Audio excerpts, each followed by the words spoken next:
round at the Hilton Coliseum in Ames, Wednesday, March 25th, 8 p.m. Tickets on sale now at the Center Ticket Office in Ames and all Central Iowa Yonkers stores, or charge by phone. Don't miss the fun as WHO-TV welcomes Cosby.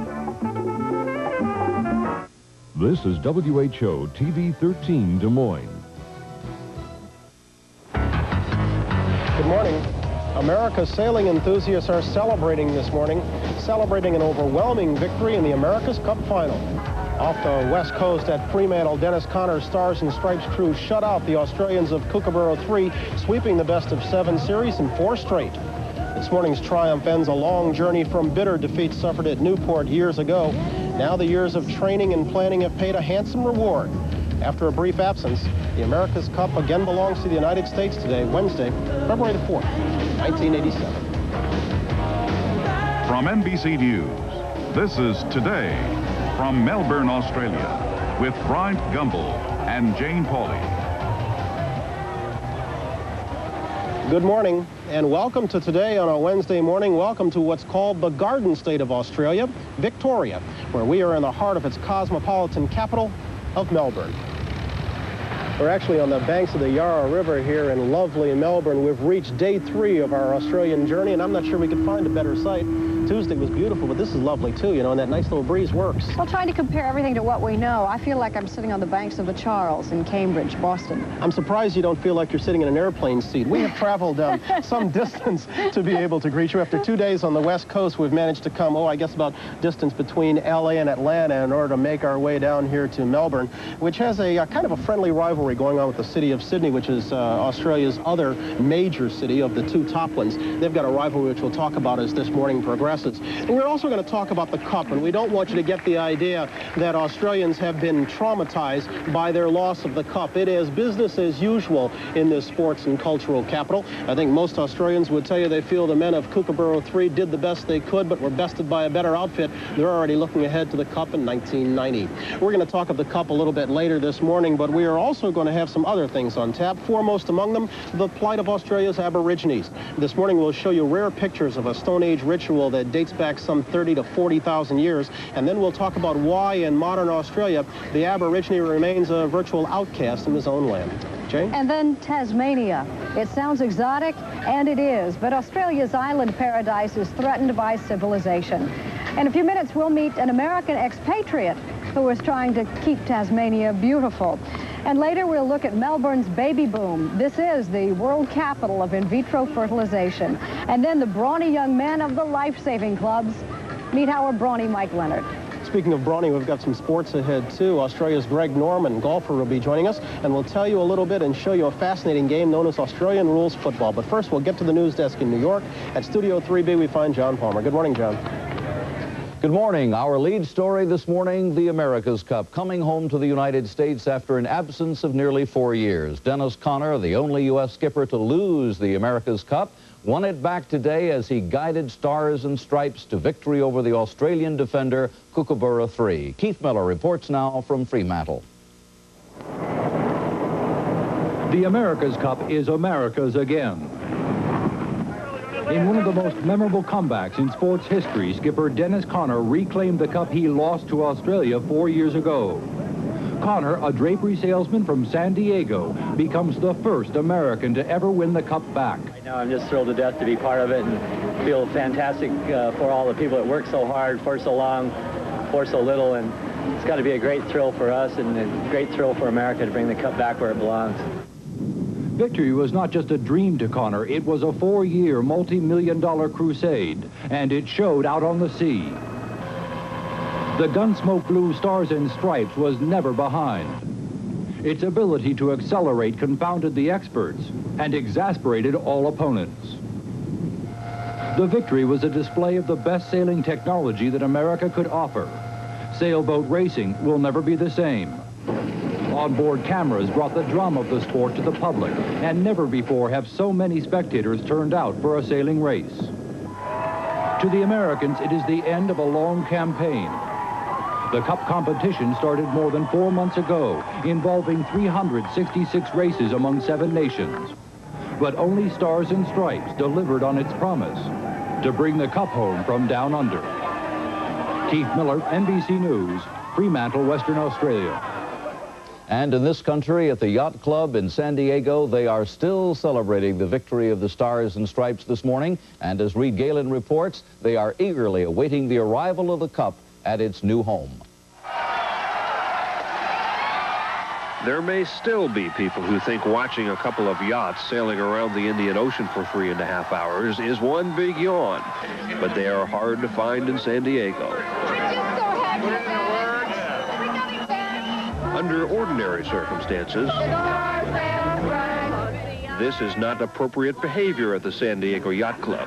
But these are the best of times. A lot of people here put a lot of time, effort, and money into winning it back. This is a celebration, beginning of a celebration that probably lasts for 3 years. It isn't just the Yacht Club's party. For all of San Diego, Dennis Conner is a local boy made good. At the Down Under pub across town from the Yacht Club in more ways than one, a small contingent of Aussies has been watching every night. But even here, they are caught in a crossfire. There ain't no doubt about it. We won't leave Perth without it. As the evening wore into the next morning, it became obvious that was true. Back at the Yacht Club, victory was a foregone conclusion. Australia did a very good job of defending it, but we knew we were better all along. But that didn't mute the celebration. Above all else, Americans love to feel like winners.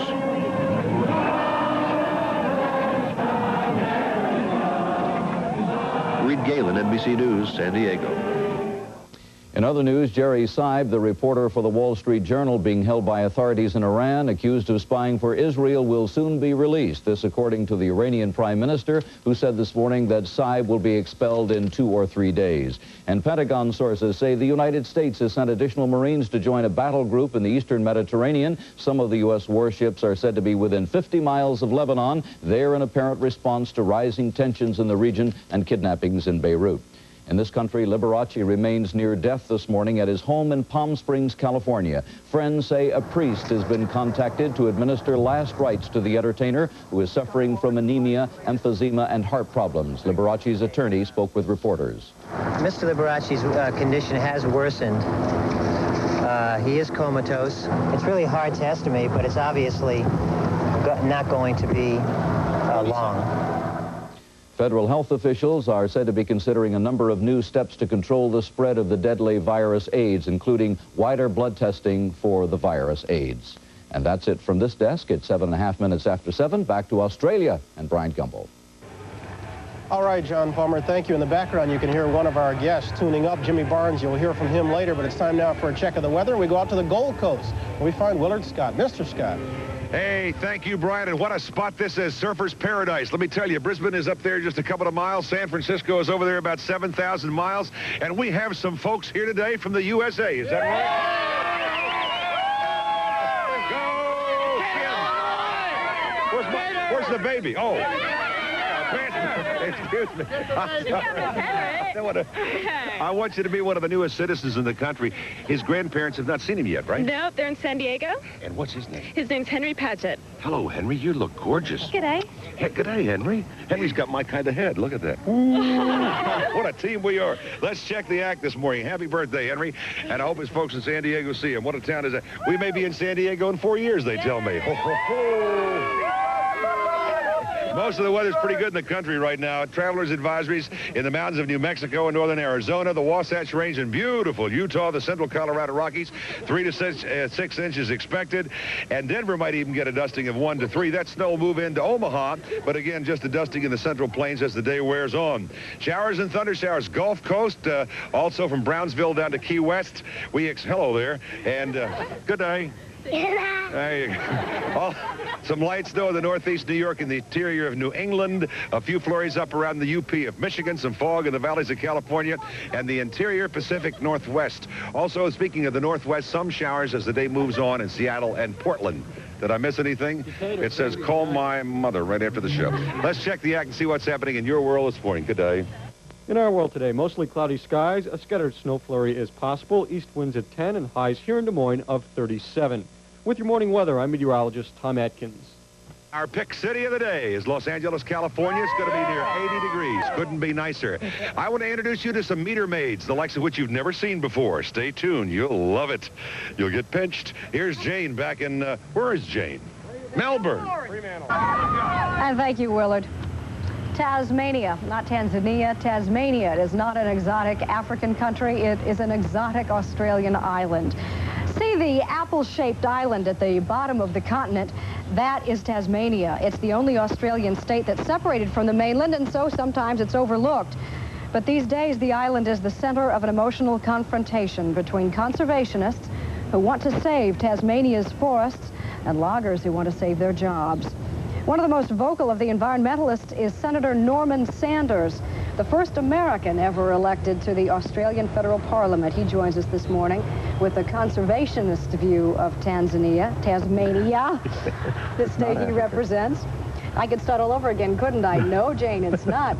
Norman Sanders, good morning. Good morning. How are you? sailed here with your family 13 years ago. Why in the world did you pick Tasmania? Because nobody had ever heard of it. I wanted to get away from the drugs, the violence, and everything in the United States. I wanted to get my child away from there. And I thought Tasmania, being at the ends of the earth, would have to be safe from all this. You know, it'd have to be safe from all the progress and all the smog and everything else.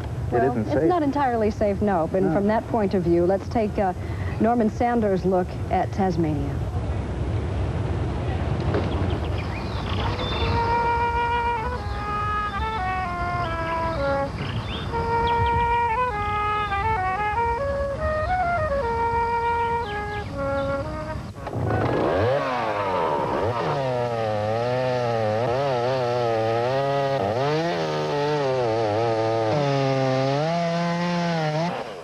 Tasmania has probably the worst reputation for conservation in Australia. The logging in this state is the biggest example.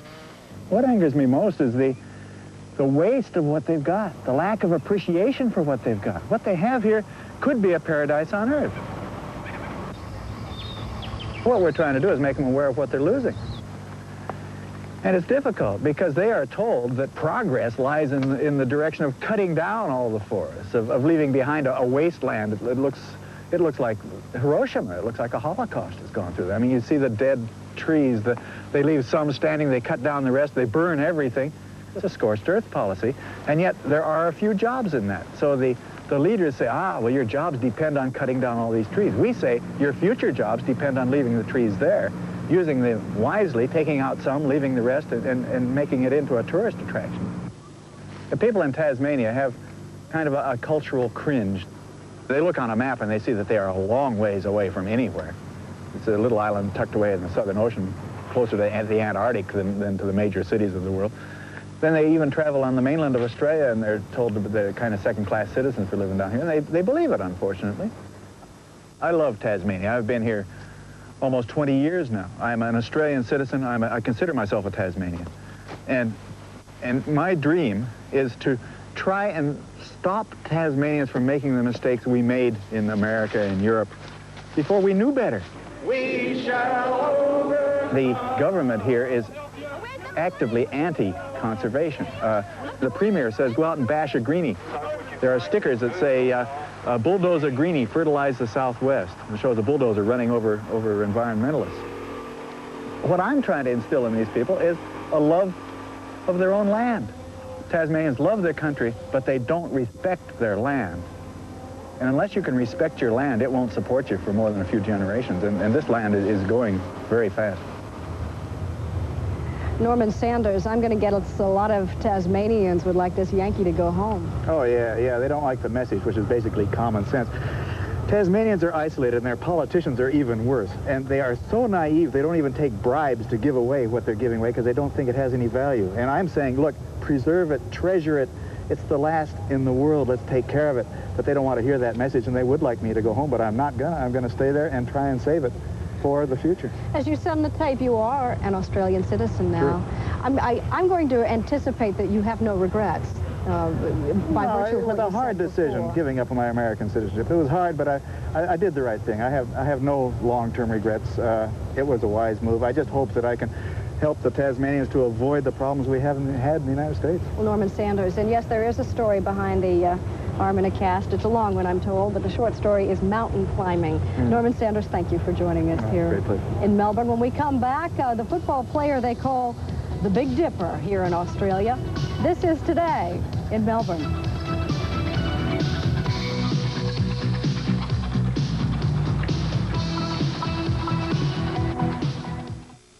A room is just a room, but the professional interior designers at Artis can transform that room into a warm, functional, beautiful place to be. And now up to 40% savings on all in-stock furniture and selected lamps and accessories.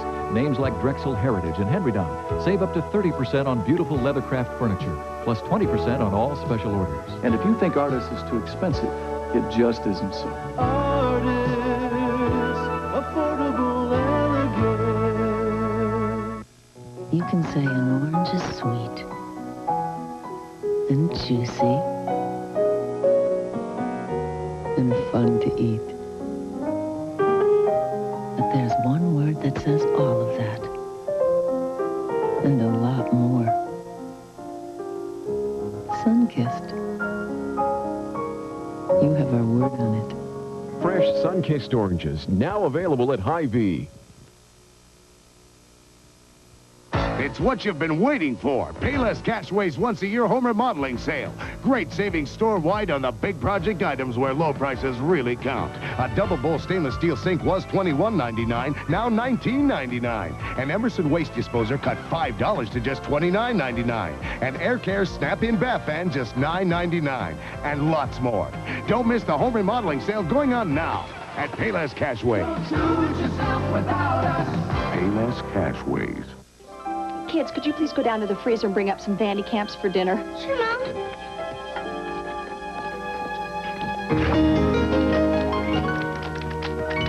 Vandy Camp's fish. They taste fresh because they're frozen fresh.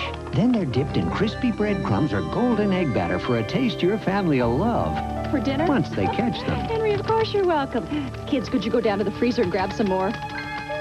Vandy Camps, the freshest ideas in frozen fish.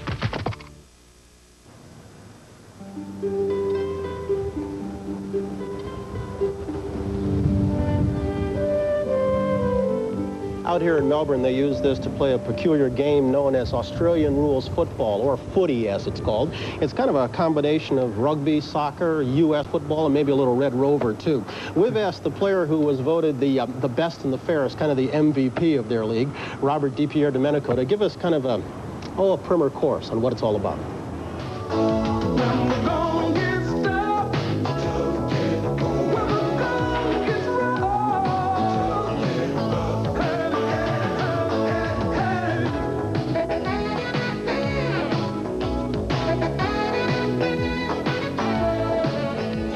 G'day, America.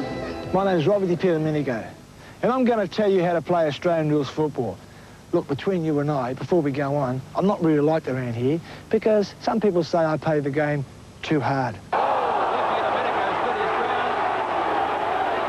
can't blame him for that, I guess. Our game of Australian rules football is played on an oval ground, and it's grass. It's not AstroTurf. Basically, 80 positions on the football field. There are 6 forwards, 6 centremen, and 6 backmen. The idea of the game is to get this ball through the big sticks, which we call a goal. It is worth 6 points. DiPierdomenico, and what's Dippy go now? There's the chance for a goal. He fires, and he's put it through. The ball is always in play. There are 3 phases the ball can be in. They, the opposition, have the ball. We have the ball, or the ball is in dispute. When we have the ball, we want to move the ball around our teammates to get it through the big sticks. When they have the ball, the idea is to get the ball off them. And how do we do that? By tackling, by bumping, by pushing within the rules. And when the ball is on the ground or in mid-air, it's anybody's ball. The ball is always in play.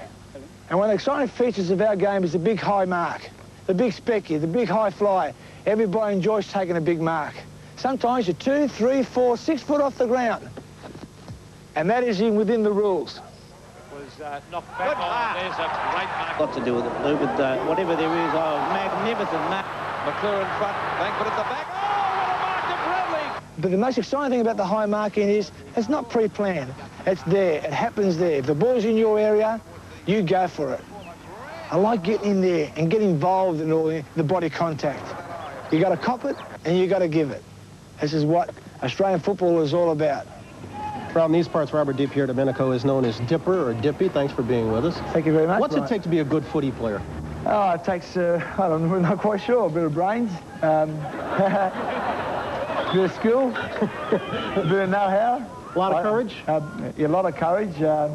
Basically, it's a game for the men. Are there any finesse players in this game? Oh, there's a lot of finesse players. There's guys like Robbie Flower, myself, of course. You know? Yeah, I'm confused about that. Everybody else here laughed, too, when I said you were the best and the fairest. We assembled a little piece of tape. Now, you tell me what's fair about some of the stuff that you're involved in doing. Well, that's called a tackle. Unfortunately, there was a bit of a misunderstanding. That's what a game is all about. Sometimes you get hurt and sometimes you don't. Yeah, you rearranged that guy's facial structure a little bit. Looks like he got hit by a truck. You've been... Where'd you pick these tapes from? He attacked your elbow with his face again. Does play ever stop when this thing goes on? It only stops when the umpire blows his whistle. If there's an infringement of the certain rules, and he'll blow his whistle, and that's when the play stops. But basically, the ball is always in play. You ever had any injuries in your I've had a few injuries. years? I suppose the worst I've had is a broken sternum, which is just part of the chest bone. Broken 4 spots, but that was just part of football. How old is old for a footy player? Well, these days, the players playing around about 34, 35, but if you can play 10 years within the game, you're doing all right. Yeah. You ever seen U.S. football? I have seen U.S. football. What do you think? I like it. I love the game. It's a bit understanding to it, but the Bears is my side, the Chicago Bears. I think I 2 others. Could you play it? Could they play here? Oh, no, I don't think I'm big enough for those boys, but, each of their own, put it that way. Hey, thanks for the primer on the ball. Thank you very much. Dippy, Before you go, what's that? We've got a hawk towel for Jane Pauley. Okay. You can wrap the kids up in this, love. Of the Hawthorne Hawks, ever a plug. We're going to come back in just a moment with much more ahead of a special edition of Today from Melbourne on NBC.